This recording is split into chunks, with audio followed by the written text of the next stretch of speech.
সুনামগঞ্জে খেলাফত মজলিসের ৩৬ প্রতিষ্ঠা বার্ষিকী উপলক্ষে মিছিল ও আলোচনা সভা অনুষ্ঠিত। সুনামগঞ্জ প্রতিনিধি কুলেন্দু শেখর দাসের তথ্য ও চিত্রে দেখুন বিস্তারিত।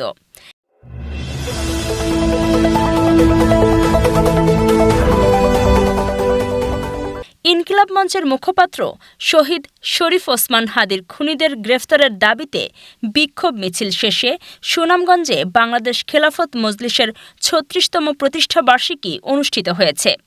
শনিবার দুপুরে মিলনায়তনে বাংলাদেশ খেলাফত মজলিস সুনামগঞ্জ জেলা শাখার উদ্যোগে শহরের জেলা শিল্পকলা একাডেমির হাসন রাজা মিলনায়তনে সংগঠনের ৩৬তম প্রতিষ্ঠা বার্ষিকী অনুষ্ঠিত হয়।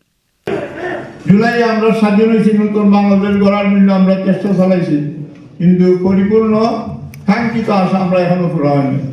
যদি আশা পূরণ হইতো তাহলে হাজি আসলে শাহাদত বরণ করতো না।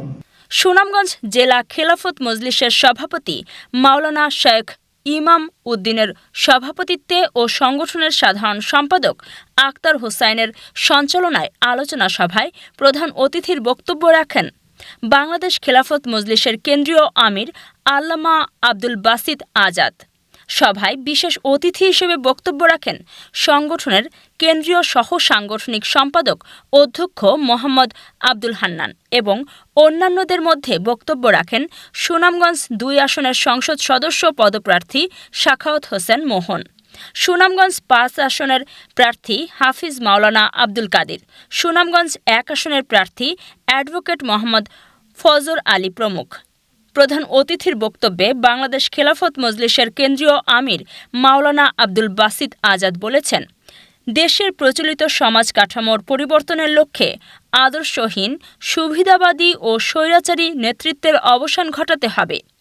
নির্বাচনী আসরে আমাদের যে সমস্ত ভাইরা ৮ দলের পক্ষে, দেয়ালগড়ির পক্ষে যারা ভোটার প্রাপ্ত হবেন, ভোটের মাঠে নির্বাচনী লড়াই অংশগ্রহণ করবেন, আসুন তাদের পক্ষে সুনামগঞ্জের ৫টি আসনে যুক্তিসঙ্গত আসনগুলো খেলাফত প্রতিষ্ঠার জন্য জোটকে অবশ্যই ছেড়ে দিতে হবে।